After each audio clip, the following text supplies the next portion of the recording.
لەو ماوەیەدا کە حکوومەت باسی باردۆخەکانی پێشترمان کرد ئێوە دەزانن و دوای ڕوودانی کودەتای ساڵ 1970 لە 12/3/1970 یەکتر لە ڕۆژی 19/3/1970 حکوومەتت پێکات بە سەرۆکایەتی نیهات ئێرین ئەو بەردەوام بوو تاوەکو 7/4/1970 واتە بۆ ماوەی نزیکەی 13 مانگ با بڵێن پێکات و 14 وزیری بەس تەنها لەناو پەرلەمان هەڵبژار واتە ئەندامانی پەرلەمان بوون و 11 لە دەرەوە بوو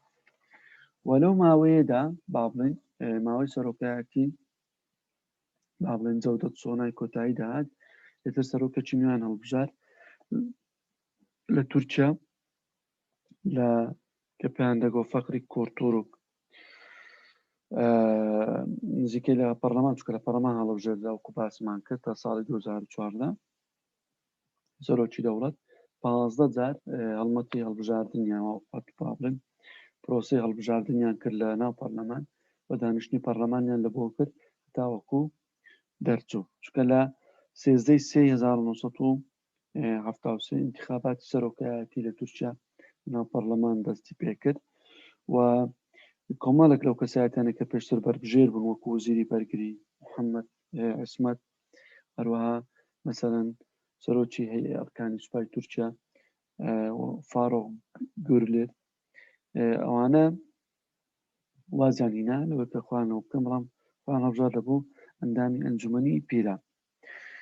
و بەپێی تەوانۆش بەپێی دەستوری ساڵی 1960 بوو کە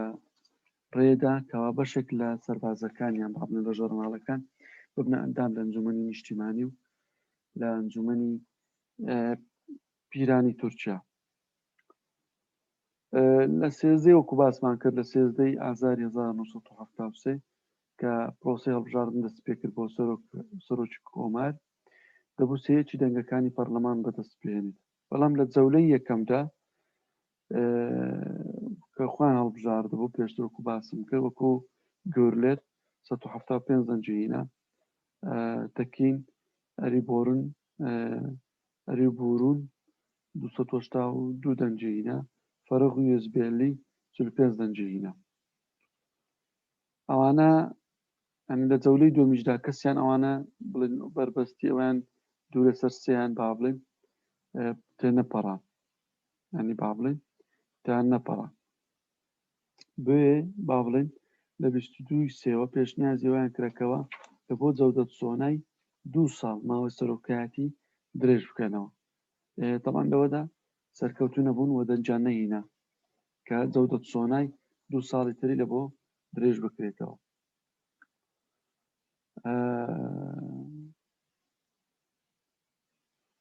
ئەو کاتی پارتی عەدالەت و کۆماری ڕازی و سەرۆکی محکەمەی دەستوری لە تورکیا دادگای دەستوری لە تورکیا بکرێتە سەرۆکی کۆمار بۆی پێشتر مەسەلەن ببێتە ئەندامی پیران ئینجا خۆی هەڵبژێری لە بۆ سەرۆکای بەڵام جەودەت سۆنای ڕازی نەبوو لە ڕۆژی 28/3/1970 کە جەودەت سۆنای ماوەی حکومڕانیەکەی تەواو بوو کۆشتی چانکایە کە کۆشتی کۆماری بوو تاکو ساڵی 2018 بەجێی هێشت بۆ ئەنجومەنی پیران و لەو کاتەدا هەموو کاندیدەکان خۆیان کێشایەوە و هەموو حزبەکانی تورکیا ڕێکەوتن لەسەر کەسێک بە ناوی فەخری کۆرتورک حکوومەتی نیهاد ئێرن یعنی با بڵێن کاتێک کە حکوومەتەکەی تەشکیل کرد ینی بەڵێنیدا بەگەڕانەوەی سەروەری قانون و سیستەم لە بۆ دەوڵەت و ڕێگای قانون بگرێتە بەر وەزاڵبوون بەسەر ئەو ئاژا و شەڕەی کە لە تورکیا هاتبووکە لەناو پارتە چەپڕە و ڕاستەوەکانی تورکیا بۆ چاکسازی کۆمەڵایەتی و ئابووری ئەنجام بداتن پاڵپشت بە چاکسازیەکانی کارمەندانی بانکی نێودەوڵەتی بە تایبەتی لەوانەیە کە تورکیش بوون لەوانێ کە ئیشیانەکە لە بانکی نێودەوڵەتی لە بۆ تورکیا وەکو عەتاءڵڵا کارا و عوسمان ئۆغڵۆ و و لەو کاتەدا بۆ ڕیفۆرمی کوشتکاڵی ئەنجامدا و باجێکی مڵکانە و عقاری با بڵین کرێی ساڵانی مڵک بخاتە سەر خاوەن زەوی و خاوەن مڵکەکان لە شارەکان بە تایبەتی و خۆماڵیکردنی کانەکانی خەڵووس و پارێزگاریکردن لە پشتسازی ناوخۆی تورکیا و 51 لە سەدای ئەو پشتسازی ناوخۆی تورکیا دەستەبەر بکرێ بۆ خەڵک و هەروەها لە 150 زیاتریشی خاوەندارەتەکەی لە بۆ دەوڵەتی تورکیایان لە بۆ خەڵکی تووڕ بریتین کە سەرمایەدارە بە تایبەتی لە کۆمپانیەکانی پشکداری کە دەوڵەتانی بیانی بوو لە تورکیا کاریانەکرد هەروەها گەڕانەوەی ئاسایش لە بۆ تورکیا واتە وەکو باسمان کرد خەڵک ینی لە ساڵانی هەفتایەکان بە تایبەتی لە شێستەکانیش بەرەو دواوە یعنی خەڵک لە تورکیا لەسەر جادا با بڵین یەکتریانە کوش بە تایبەتی گروپە سیاسیەکان یان با بڵێن تیرۆری ئەو کاتە زۆر بوو لە تورکیادا و لەو کاتدا ئەنجومەنی ئاسایشی نەتەوەی تورک بڕیاری چەند بڕیارێکی مەسەڵەن دەرکرد بەسەر ئەوەیدا یەک لەوانە مەسەن حاڵەتی قانونی عسکەری بەسەر 21 ویلایەتی تورکیایدا سەپات و هەروەها بڕیاریدا ڕوبەڕووبوونەوە بکاتن لەگەڵ سوپای ڕزگاری گەلی تورکیا کە با بڵین چەپەکان بوو و ئەوانە سوپای و سەفیری ئیسرائیلیان ڕفاندە بوو و کوشتوبیان لە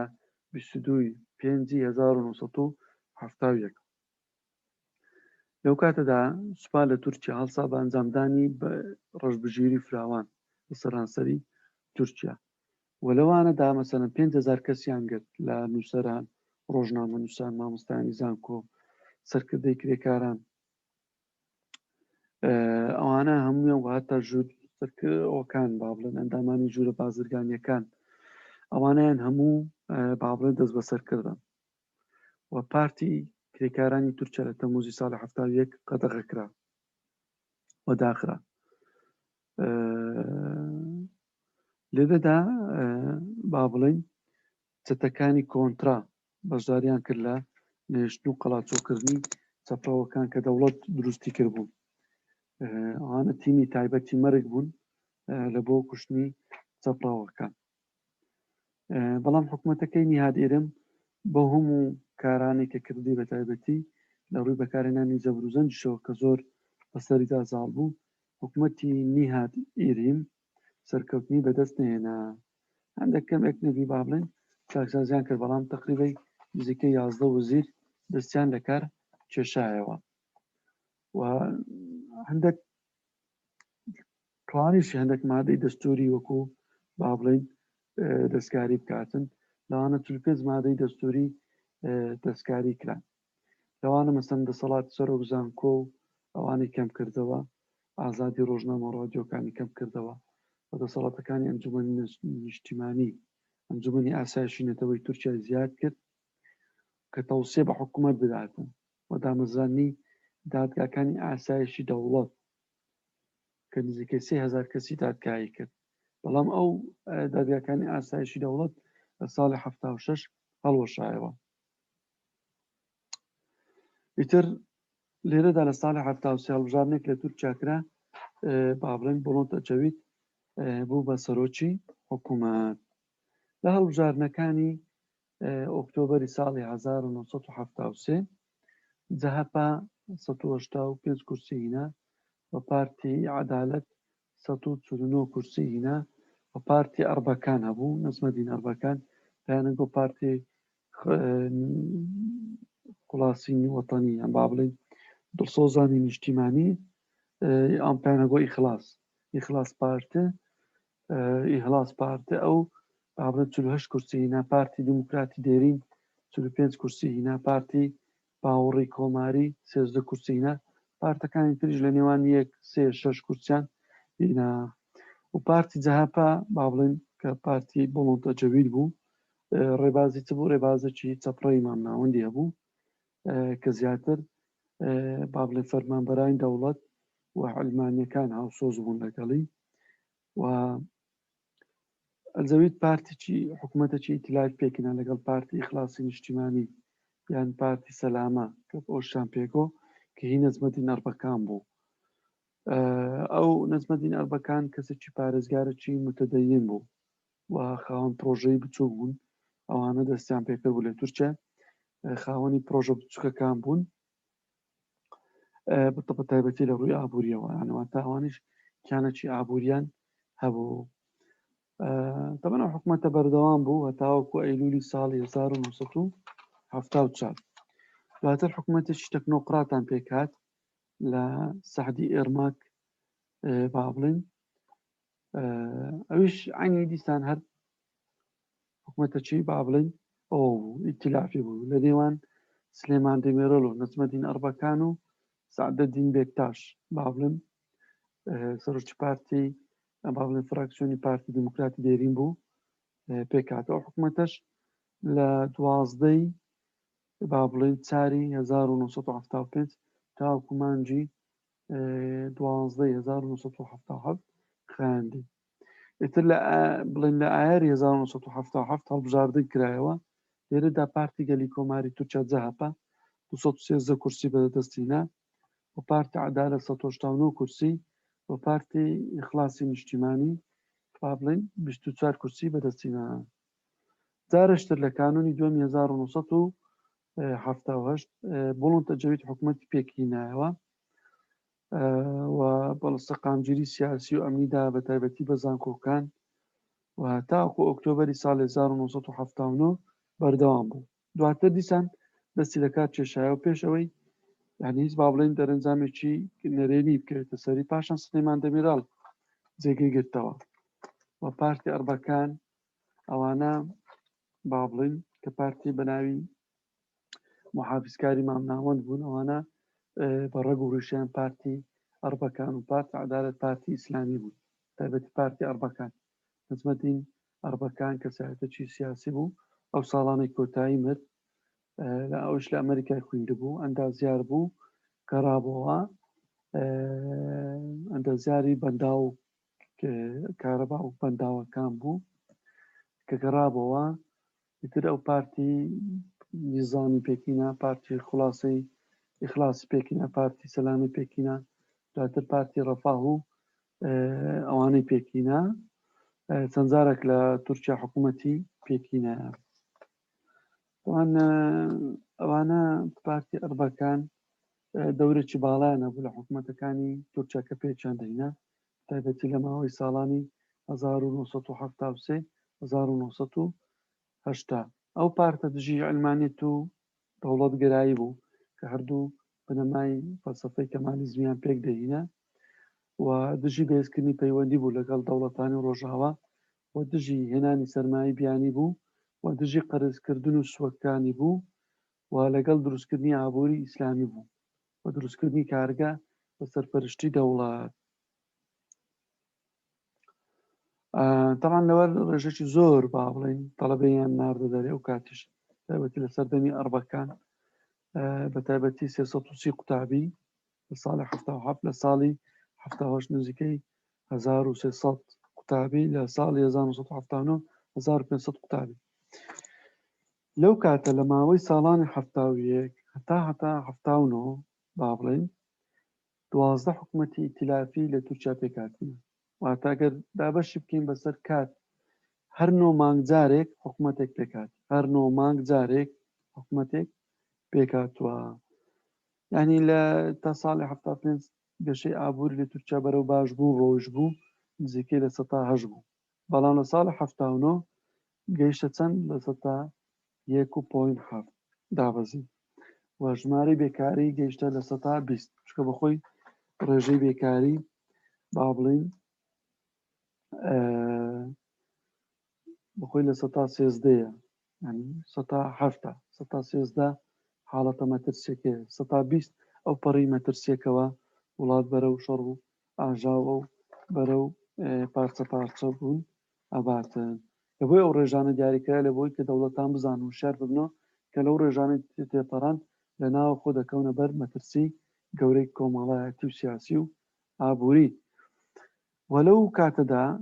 100 جەولەی هەڵبژاردن لە پەرلەمان کرابوو بۆ هەڵبژاردننی سەرۆک کۆمار و هەڵبژاردننی وەزیرەکان و متمانەدان بە حکوومەت و لەو کاتەدا لە تورکیا جێگری سەرۆکۆزیران کوژرا بوو و لە تەمموزی ساڵی 1970 سەرۆکۆزیرانی پێشووی تورکیا کوژرا بە ناوی نیهاد ئێرن و کەمال توکلێر سەرۆکی کرێکارانی چەپ ئەویش کوژرا و طبعا زۆربەی زۆری ئەوانە با بڵێن زۆر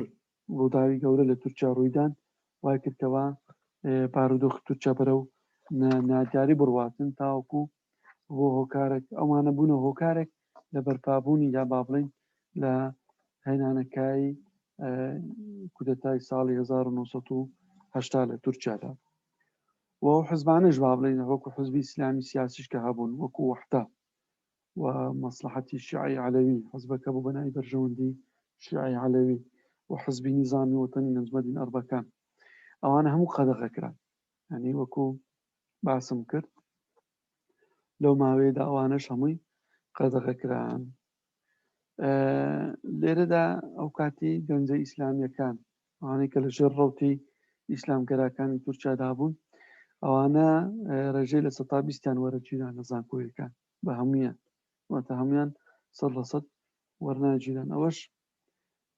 بۆ کارێک لەوەی کەەوە ئەوانە خوێندن تەواو نەکەن و نەتوانن کار بدۆزنەوە لە کەرتی گشتی و کەرتی تایبەت لە تورکیا لەوەی کەەوە نانەتوانی زانکۆ تەواوکان ئەمە تەنها یەک وانەمان دەمینی ئەویش وانەی با بڵێ بارودۆخی تورکیا و نووسینەوەی دەستور کۆماری سێم لە تورکیا ساڵانی 1984 تا 1993 بۆ گۆڕانکارانی لە تورکیا ڕوویدا لە ساڵ 89 تا 1993 ئینشاڵڵا هەفتەی داهاتوو کۆتا دەرسمانە بیتن لەو وانەیە دەست بە کۆرسی مێژووی ئێرانی هاوچەرخەکەین سواس لە بۆ ئامادەبوونتان چه پرسیاری هەیە؟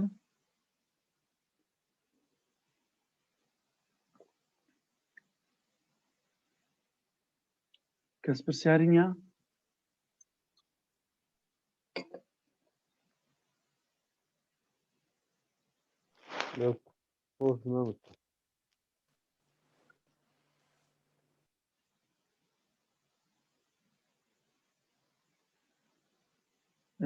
زۆر باشە کەس پرسیاری نییە؟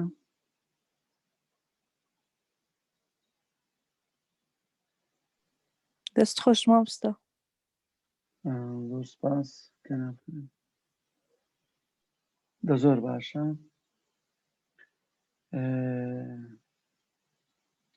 کەواتە هەموو هاتینە غیابەتەکە وەرەگیرێ مادەم هەموو هاتینەتەوە هەندە چیش ئەوانە مۆڵەتیان هەیە دەستان خۆشبی زۆر سپاس لە بۆ ئامادەبوونتان